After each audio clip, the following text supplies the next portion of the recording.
بسم اللہ۔ زیتون کا درخت، اللہ سبحانہ و تعالیٰ فرماتے ہیں کہ زیتون ایک مبارک اور بابرکت درخت ہے۔ شجرۃ مبارکۃ زیتونۃ، سورۃ النور۔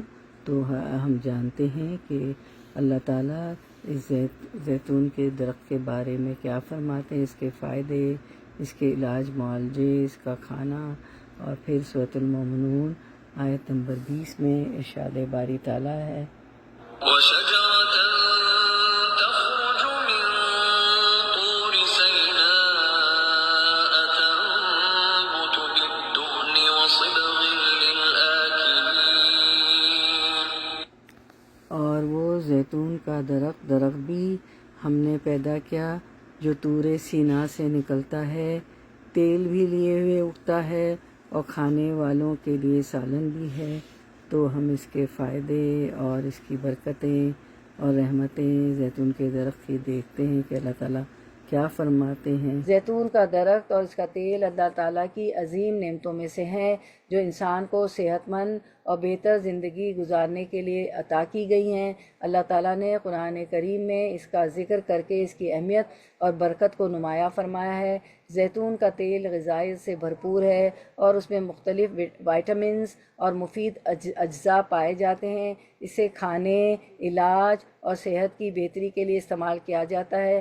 طبی تحقیقات کے مطابق، یعنی میڈیکل کے مطابق، یہ دل کی صحت، خون میں شکر کی سطح کو متوازن رکھنے، یعنی کہ جو شوگر جن کو ہوتا ہے تو اس کو متوازن بیلنس رکھنے کے لیے اور بعض ہاضمے کے مسائل میں مفید ثابت ہو سکتا ہے۔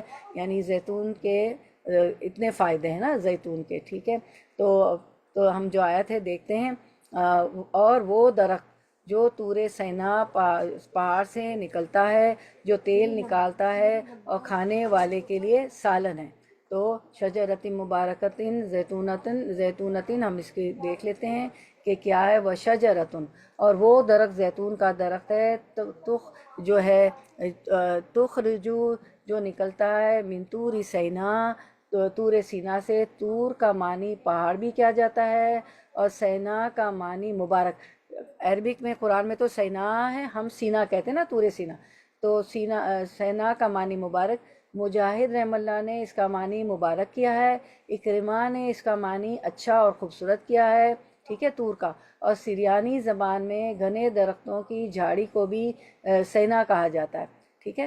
مجاہد نے سینا کا معنی مبارک کیا ہے، اکرمہ نے اچھا اور خوبصورت کیا ہے، اور سریانی زبان میں گھنے درختوں کی جھاڑی کو بھی سینا کہا جاتا ہے۔ اور بعض نے کہا ہے کہ یہ وہی علاقہ ہے جہاں کوہ طور واقع ہے، جہاں موسیٰ علیہ السلام اپنے رب سے ہم کلام ہوئے تھے۔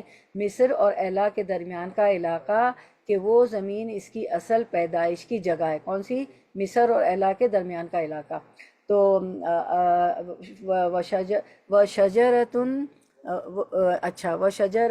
تخرج من طور سینا، اور پھر اللہ تعالیٰ فرماتے ہیں تنبت بالدہن، تو جو تیل اگاتا ہے اور مٹی کے اندر سے ایسے پھل پیدا ہو رہے ہیں کہ جن سے تیل نکلتا ہے۔ وَصِبْغٍ لِّلْآكِلِينَ، اور سالن کھانے والوں کے لیے ہے۔ صبغ رنگ کو کہتے ہیں، صبغۃ اللہ بھی آپ نے سورۃ البقرہ میں پڑھا ہے۔ صبغ رنگنے کو کہتے ہیں۔ تو سالن بھی روٹی کو کیا کرتا ہے؟ رنگ دیتا ہے، اس میں اگر آپ اس کو ڈبو دیں، ٹھیک ہے۔ تو بعض جگہوں پر زیتون کا تیل روٹی کھانے کے لیے بطور سالن کے کام دیتا ہے۔ للآکلین، عقل کی جمع، کھانے والوں کے لیے یہاں پر خاص طور پر زیتون کے درخت کا ذکر کیا گیا۔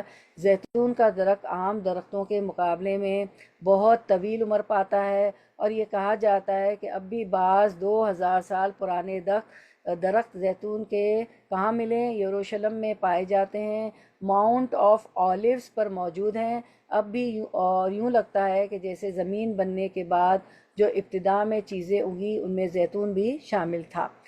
اسپین میں کاربن ڈیٹنگ سے معلوم کیا گیا ہے کہ وہاں زیتون کے جو بیج تھے وہ 8000 سال پرانے تھے، جس سے پتہ چلتا ہے کہ کتنے قدیم زمانے سے یہ درخت اگایا جا رہا ہے، اور یہ بھی کھجور کی طرح ایور گرین درخت ہے، 8000 سال پرانے، ٹھیک ہے، یروشلم میں پائی۔ اور اگر گرم موسم میں ہی پھلتا پھولتا ہے تقریباً 50 فٹ لمبا اور 30 فٹ چوڑا ہوتا ہے. کتنے feet? 50 feet long and 30 feet broad. اور اس کے پتے گرے اور سبز رنگ کے ہوتے ہیں، اور ایوریج عمر اس کی 500 سال ہوتی ہے اور 1000 سال تک بھی چلی جاتی. یعنی عام جو درخت ہوتا ہے اور اچھے درخت جو ہیں وہ اس سے زیادہ بھی سروائیو کرتے ہیں 1000 سال. اور اس کے پتے جو ہیں وہ 2-3 سال کے بعد نئے آتے ہیں، اور اگر اس درخت کو کاٹ بھی دیا جائے اور جڑیں باقی ہوں تو دوبارہ اگ جاتا ہے اور 4 سال کی عمر میں پھل دینے لگتا ہے. کس قدر فائدے کی چیز ہے، سبحان اللہ، کہ 4 سال کی عمر سے پھل دینا شروع ہوتا ہے تو 500 سال اور 1000 سال تک یہ پھل دیتا چلا جاتا ہے. اسی لیے اس کو قرآن میں مبارک بھی کہا گیا ہے، شجرۃ مبارکۃ زیتونۃ. اور پھر یہ کہ تو سورۃ النور میں آتا ہے یوقد من شجرۃ مبارکۃ، یعنی خیر و برکت والا درخت، زیتونۃ جو زیتون کا درخت ہے. سورۃ النور آیت ہماری ہے 35. ٹھیک ہے، کیا ہے اس کو میں پڑھ لیتی ہوں اس آیت کو. یوقد من شجرۃ مبارکۃ زیتونۃ لا شرقیۃ شرقیۃ ولا غربیۃ. وہ چراغ ایک بابرکت درخت زیتون کے تیل سے جلایا جاتا ہو، جو درخت نہ مشرقی ہے نہ مغربی ہے. سبحان اللہ، اتنا جو ہے شجرہ، یہ درخت اتنا مبارک ہے. اور یہ پھر ہم دیکھتے ہیں کہ اس آیت کے بعد اور پھر یہ ہے کہ مختلف سائز اور مختلف رنگوں اور مختلف قسم کی شکلوں میں اس کا پھل ہوتا ہے. اور یہاں قرآن مجید میں خاص طور پر زیتون کے تیل کا ذکر ہے. پھر فرمایا تم بتو بدہن، یعنی تیل لیے اگتا ہے، اور تیل جو ہے وہ زیتون کے پھلوں کو نچوڑ کر نکالا جاتا ہے. اور سب سے بہترین اس کا نچوڑ جو ہے وہ پہلا نچوڑ ہوتا ہے جس کو ایکسٹرا ورجن کہتے ہیں. سب سے کم پروسیسڈ ہوتا ہے ایکسٹرا ورجن. ٹھیک ہے، اور پھر ورجن جو ہے دوسرا نچوڑ پھر پیور جو ہے فلٹرڈ اور ریفائنڈ ہوتا ہے. پھر ایکسٹرا لائٹ ہوتا ہے جو سب سے آخری نچوڑ ہوتا ہے، یعنی بار بار اس کے اندر سے تیل نکلتا چلا جاتا ہے. ٹھیک ہے، کیا ہے ورجن، پھر جو ہے پیور، پھر فلٹرڈ اور ریفائنڈ ورجن، پھر ایکسٹرا لائٹ. تو جو سب سے آخری نچوڑ ہوتا ہے، یعنی بار بار اس کے اندر سے تیل نکلتا چلا جاتا ہے. کہتے ہیں کیونکہ یہ آئل جو ہے وہ ویجیٹیبل بیسڈ ہے تو اس لیے اس میں کولیسٹرول نہیں ہوتا ہے، اور اس میں اپنی جو اس کی خصوصیات ہیں یا غذائیت ہے وہ بھی محفوظ ہوتی ہے، جیسے وٹامنس وغیرہ. اسی لیے تو آپ نے دیکھا ہوگا نا، جو ہارٹ کے اسٹوڈنٹ ہے ہارٹ کے پیشنٹ ہوتے، وہ خاص طور پہ ان کو کہا جاتا ہے کہ زیتون کا تیل استعمال کریں. اور یہ وہی تیل ہے جس کو آپ بغیر کسی اور چیز کے پی بھی سکتے ہیں، کھا بھی سکتے ہیں. یعنی اگر آپ دوسرے تیل یا گھی وغیرہ لیں تو ان کو بغیر کسی چیز کے مکس کیے اس کو استعمال نہیں کیا جا سکتا. لیکن بہت سے لوگ زیتون کا تیل غذا اور علاج اور دوا کے طور پر ڈائریکٹلی پیتے بھی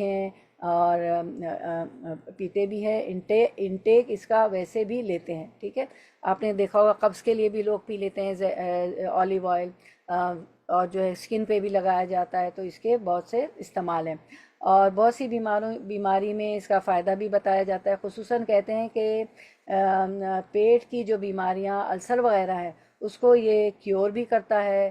دل کی بیماریوں کے لیے بھی رسک کم ہوتا ہے اگر اس کا آئل جو ہے استعمال کیا جائے. اور بلڈ کا جو شوگر لیول ہے اس کو بھی کم کرتا ہے. بہت سے وائٹامنس وغیرہ بھی اس میں ہیں. بہرحال یہاں پر اللہ سبحانہ تعالیٰ خاص طور پر اس کے جو فائدے بتاتے ہیں کہ وَصِبْغٍ لِلْآكِلِينَ، وہ یہ ہے کہ یہ بھی اللہ کی نعمتوں میں سے ایک نعمت ہے جو اللہ نے اپنے بندوں کو اس دنیا میں اچھی صحت اور اچھی زندگی بسر کرنے کے لیے عطا کی ہے. اور کھانے والوں کے لیے سالن بھی ہے. وَصِبْغٍ لِلْآكِلِينَ، سبحان اللہ. پھر اب ہم حدیث دیکھ لیتے ہیں، کچھ احادیث ہے اس کے بارے میں. سنن ابن ماجہ کی حدیث، رسول اللہ صلی اللہ علیہ وسلم نے فرمایا زیتون کا تیل بطور سالن استعمال کرو اور اس کو اپنے سر اور بدن میں لگاؤ، اس لیے کہ یہ مبارک درخت سے نکلتا ہے. ٹھیک ہے نا، شجرۃ مبارک فإنہ من شجرۃ مبارکۃ، یہ آپ وسلم فرما رہے ہیں. پھر ایک اور حدیث ہے صحیح مسلم کی، عروہ بن زبیر نے نبی کریم صلی اللہ علیہ وسلم کی اہلیہ حضرت عائشہ رضی اللہ تعالیٰ عنہا سے روایت کی، کہا کہ رسول اللہ صلی اللہ علیہ وسلم رحلت فرما گئے اور آپ کبھی ایک دن میں 2 بار روٹی اور زیتون کے تیل سے سیر نہیں ہوئے، یعنی کبھی بھی دن میں 2 بار کھانا نہیں کھایا کہ روٹی اور زیتون کا تیل کھایا ہو۔ تو اس حدیث سے ہمیں پتہ چلتا ہے، خیر وہ تو اللہ کے رسول تھے، ہماری طرح 3 ٹائم کھانا بھی نہیں، ان لوگوں کے پاس تو غذا کی بھی کمی تھی، بیت المال بھی اس وقت اتنا نہیں ہوتا تھا، تو وہ فرماتی ہے کہ کبھی بھی سیر ہو کے 2 وقت روٹی اور زیتون کا تیل سے سیر نہیں ہوئے۔ تو ہمیں پتہ چلتا ہے کہ زیتون کے تیل کو سالن کی طرح، اس حدیث سے پتہ چلتا ہے کہ آپ صلی اللہ علیہ وسلم روٹی سے جو ہے تناول فرماتے تھے۔ تو یہ تھا ہمارا آیت نمبر 20 سورۃ المومنون۔ وشجرة